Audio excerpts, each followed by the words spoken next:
کیونکہ جو خوئے غلامی ہے وہ انسان کو زمین کا کیڑا بنا دیتی ہے۔ تو جو نقطہ معراج ہے وہ اصل میں مسلمان کی جان کا راز ہے۔ السلام علیکم ناظرین، آج ہم علامہ اقبال کی نظم معراج پڑھنے کی کوشش کریں گے، اور جو ضرب کلیم کے پہلے حصے میں شامل ہے۔ اور اس کا جو مجھے اس نظم کا جو عنوان ہے اور اس کے جو کانٹینٹ ہے، اس میں جو بات کہی گئی ہے، اس سے مجھے اندازہ ہوتا ہے کہ علامہ جو ہے وہ اپنے ناظرین میں اور خاص طور پر مسلمانوں میں ایک رفعت پیدا کرنا چاہتے ہیں، کیونکہ جو خوئے غلامی ہے وہ انسان کو زمین کا کیڑا بنا دیتی ہے اور انسان اپنے دنیاوی مفادات سے اوپر اٹھنے کی استعداد سے محروم ہو جاتا ہے۔ تو علامہ فرماتے ہیں کہ دے ولولہ شوق جسے لذت پرواز، کر سکتا ہے وہ ذرہ مہو مہر کو تاراج، مشکل نہیں یاران چمن مار کا باز، پرسوز اگر ہو نفس سینہ دراج، ناوک ہے مسلمہ ہدف اس کا ہے سریا، ہے سر سرا پردہ جان نقطہ معراج، تو مانیے والنجم نہ سمجھا تو عجب کیا، ہے تیرا مد و جزر ابھی چاند کا محتاج۔ ویسے اقبال کی جو رفعت پرواز ہے، جو جذبے کی طغیانی ہے، جو فکر کی گہرائی ہے، وہ ان کی ہر نظم سے ظاہر ہوتی ہے۔ علامہ اقبال کا جو بنیادی مقصد تھا وہ یہ تھا کہ مسلمانوں میں ایک طرح سے زندگی کی ایک جو رو ہے وہ پھر سے ان میں دوڑائی جائے، ان کو دنیا میں نکل کر جو ان کی جو رسم شبیری ہے، جو ان کا بنیادی فریضہ ہے، اس کو ادا کرنے کی ان میں ایک سکت اور صلاحیت پیدا کی جائے۔ اور خاص طور پہ آج کل کے جو منتشر حالات ہیں کہ ہم دیکھتے ہیں کہ مسلمانوں کے حالات بہت منتشر ہیں، ہمارا سیاسی عمل منتشر ہے، ہمارا طاقت کا نظام جو ہے وہ ہر وقت ڈگمگاتا رہتا ہے، ہمارے اہل علم جو ہیں وہ ان میں انتشار سب سے بڑھ کر ہے۔ ہمارے اہل علم جو ہیں وہ جس طریقے سے عصر یہ جو ہم عصر دنیا ہے اور جو علوم ہیں اور جو مذہبی روایت ہے، اس کو جس طریقے سے وہ اپروچ کرتے ہیں، وہ اس سے ہمارے ہاں انتشار جو ہے وہ بہت بڑھ گیا ہے۔ کام کی بات کہیں ہوتی نہیں، شور بہت زیادہ ہوتا ہے۔ مسلم دنیا میں علمی لحاظ سے مکمل سناٹا ہے۔ اس میں میری ہمیشہ سے یہ رائے رہی ہے کہ اس میں دو آوازیں ہیں جن پر کان دھرنے کی ضرورت ہے، ایک اکبر الہ آبادی اور ایک علامہ اقبال۔ آخر یہ دونوں شاعر جو ہیں ان کے بارے میں ہم یہ سوال اٹھا سکتے ہیں کہ کیا وہ ہمارے موجودہ حالات سے ریلیونٹ بھی ہیں؟ تو اس سوال کا جواب یہ ہے کہ اگر ہم بطور مسلمان اس دنیا کو دیکھنے اور اس دنیا میں چلنے کا کوئی ارادہ رکھتے ہیں تو یہی دو لوگ ریلیونٹ ہیں، باقی سب ایسی گھاس پھوس ہے اور ایسی بیکار کی باتیں ہیں۔ یعنی کہ یہ دو لوگ ایسے ہیں جو عصر حاضر کو سمجھنے اور اس کے سامنے کھڑے ہونے کی استعداد پیدا کر سکیں، اور یہی وہ چیز ہے جس کی ہمیں ضرورت ہے۔ ورنہ ماڈرنٹی کے سامنے یہ سوال بہت بنیادی سوال ہے کہ کیا ہم جدیدیت کو ریزسٹ کر سکتے ہیں، کیا اس کے خلاف مزاحمت ممکن ہے؟ اگر ہم اس سوال کا جواب ہاں میں دیتے ہیں تو ہمارا جو سب سے بڑا ریسورس ہے فکری طور پر، وہ یہی دو لوگ ہیں۔ تو اقبال فرماتے ہیں کہ دے ولولہ شوق جسے لذت ہے، ولولہ کہتے ہیں جوش اور جذبے کو، ولولہ شوق جسے لذت پرواز، یعنی کوئی کام کرنے کی جو لگن ہے، یعنی اگر ولولہ شوق ہو، کوئی کام کرنے کی لگن ہو اور اس سے اس کو لذت پرواز حاصل ہوئی ہو، یعنی اگر اڑنے کی لذت جو ہے انسان کو اس کے شوق سے اور شوق کے جذبے سے ملی ہو، تو کر سکتا ہے ذرہ مہو مہر کو تاراج۔ تو جو ذرہ ہوتا ہے اس میں بھی اتنی قوت پیدا ہو جاتی ہے کہ وہ چاند اور سورج کا اس کو تاراج کر سکتا ہے، اس پر غلبہ حاصل کر سکتا ہے، اس کو کانکر کر سکتا ہے. تاراج کرنا، اس کو ملیا میٹ کر دینا. یعنی اگر لذت پرواز جو ہے اس کے پیچھے بڑا جذبہ کار فرما ہو، ایک ذرہ بھی ان بڑے سیاروں سے ٹکرا کر ان کو تاراج کر سکتا ہے. یعنی ایک ذرہ جو ہے اگر اس میں ولولہ ہو، اگر اس میں جذبہ ہو، وہ تاریخ کو سمجھتا ہو، لڑنے کا ہنر جانتا ہو، تو ایک ذرہ بھی ان سیاروں کو شکست دے سکتا ہے. عام زندگی میں اگر ہم کہیں تو ایک چیونٹی ہاتھی کو شکست دے سکتی ہے. اگر چیونٹی میں جذبہ ہو، ولولہ شوق ہو، اور اسے جنگ کا ہنر آتا ہو، اور وہ اس بات سے نہ گھبرائے کہ اس کا مقابلہ ایک ہاتھی سے ہے، تو دے ولولہ شوق جسے لذت پرواز کر سکتا ہے وہ ذرہ مہو مہر کو تاراج. یہ جو زندگی ہے، یہ جو انسانی زندگی ہے، یہ صرف 2+2=4 سے اس کا حاصل نہیں نکالا جا سکتا، کیونکہ مادی اسباب بھی ضروری ہیں. لیکن جو جذبے اور جو اقدار جن سے انسان کسی جنگ میں شریک ہوتا ہے، ہم یہ دیکھتے ہیں کہ اس جو ضرب اقلیم ہے، اس کا جو ذیلی عنوان ہے کہ یہ عصر حاضر کے خلاف اعلان جنگ ہے، تو ہم دیکھتے ہیں کہ ان کا ہر شعر جو ہے وہ اس کی طرف ریفر بیک کرتا ہے. ان کے ہر شعر میں اس جنگ پیمائی کا اور جنگ آزمائی کا ذکر ہے. اور وہ چیزوں کو جس جدلیاتی تناظر میں دیکھ رہے ہیں، اس میں وہ چاہتے ہیں کہ مسلمان بھی ایک بڑے جذبے کے ساتھ، ایک بڑی فکر کے ساتھ اور ایک چٹانی عزم کے ساتھ اس جنگ میں شریک ہو جائے، بجائے دریوزہ گر رہنے کے اور یورپ کو اپنا آئیڈیل مان کر ان کی جوتیاں صاف کرنے اور جوتیاں اٹھانے تک اپنی تہذیب کو محدود کرنے کی بجائے اگر انسان ولولہ شوق ہو اس میں اور وہ لذت پرواز پیدا کر لے، تو ذرہ بھی مہو مہر کے سامنے آنے کی استعداد پیدا کر لیتا ہے. مشکل نہیں یاران چمن مار کا باز، پرسوز اگر و نفس سینہ دراج. دراج ایک پرندہ ہے عام، جیسے تیتر وغیرہ. تو اقبال فرماتے ہیں کہ اگر سینہ دراج، یعنی دراج کو باز جو ہے وہ شکار کرتا ہے، ہمیشہ باز شکاری ہوتا ہے اور جو دراج ہوتا ہے وہ اس کا شکار ہوتا ہے. تو اقبال فرماتے ہیں کہ جو چیز شکار بنتی ہے، اگر اس کے سینے میں اس کا نفس پرسوز ہو جائے، اگر اس میں جذبے کی طغیانی پیدا ہو جائے، اگر اس کی زندگی کا کوئی مقصد پیدا ہو جائے، تو پھر کیا ہوتا ہے؟ یاران چمن، اے اہل وطن، یاران چمن اہل وطن، اے اہل وطن، پھر باز سے لڑنا بھی مشکل نہیں رہتا. ہم اپنی زندگی میں دیکھتے ہیں کہ بہت کم قوت والے لوگ، بلکہ قرآن مجید میں بھی آتا ہے کہ کم قوت والے لوگ جو ہیں ان کو زیادہ تعداد والے لوگوں پر اللہ نے غالب کر دیا. تو زندگی کا یہ عام مارکہ ہے کہ بہت طاقتور لوگ جو ہیں وہ پچھڑ جاتے ہیں، اور جن کے پاس وسائل کی کمی ہوتی ہے لیکن وہ دانائی کے حامل ہوتے ہیں اور سچے جذبے کے حامل ہوتے ہیں، اور ان کا جو اقدار ہوتی ہیں اور ان کا جو جذبہ ہوتا ہے محکم ہوتا ہے، ان کی اقدار جو ہوتی ہیں وہ لافانی ہوتی ہیں. تو مارکہ باز جو ہے، یعنی اگر سینہ دراج پرسوز ہو، یعنی جذبے کی طغیانی سے، ولولہ شوق سے اور بڑی فکر سے اگر عام آدمی اس کے حامل ہوں، تو باز کے ساتھ بھی ٹکر لی جا سکتی ہے. یہ صورتحال جو ہے اس وقت اگر مسلمان جو ہے ان کی حیثیت دراج کی ہے، اور باز جو ہے وہ صاف ظاہر ہے ان کا شکاری ہے. اور باز کا جو جھپٹنا ہے اور جس طریقے سے وہ مسلم ملکوں پر جھپٹتا ہے اور جس طریقے سے وہ وہاں اپنے مفادات کو حاصل کرتا ہے اور مسلمانوں کو جیسے نوچتا ہے، وہ ہمارا روز کا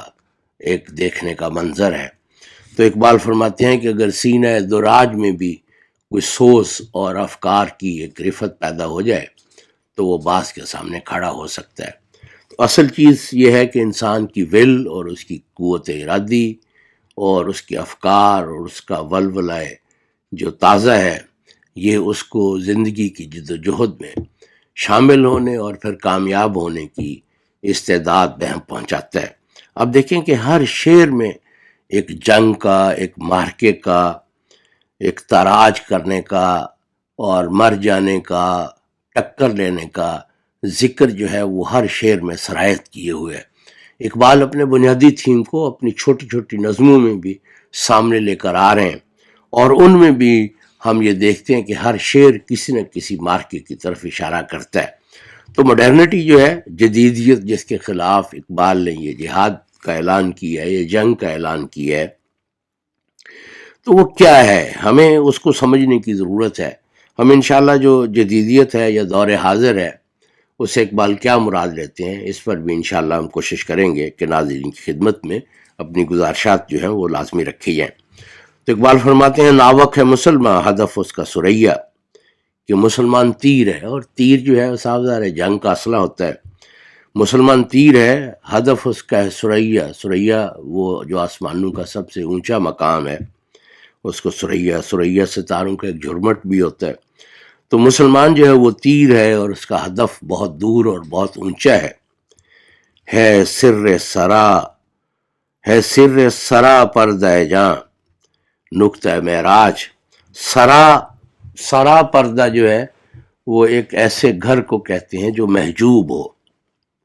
جو چھپا ہوا ہو، سرا پردہ۔ تو سرا پردہ جاں، کہ ہماری جو محجوب جان ہے، سر اس کا بھید کیا ہے؟ اس کا بھید نقطہ معراج ہے، کہ اللہ کے نبی نے معراج حاصل کی، تو یہ کیسے ہو سکتا ہے کہ مومن معراج حاصل نہ کریں؟ اور مومن کی معراج کیا ہے؟ مومن کی معراج اللہ کی بندگی ہے، اور بندگی میں سب سے افضل جو ہے وہ نماز پڑھنا ہے۔ تو اقبال فرماتے ہیں کہ مسلمان جو ہے وہ ایک تیر ہے، اور اس کا ہدف سریا ہے۔ سریا اس کا ہدف کیوں ہے؟ کہ اس کی جو سرا پردہ جاں، کہ اس کی جو جاں جو سرا پردہ میں محجوب ہے، یعنی اس کی چھپی ہوئی ملفوف جان جو ہے، اس کا جو سر ہے، اس کا جو بھید ہے، وہ نقطہ معراج ہے۔ نقطہ معراج ہے ارض سے، زمین سے آسمانوں کی طرف لپکنا۔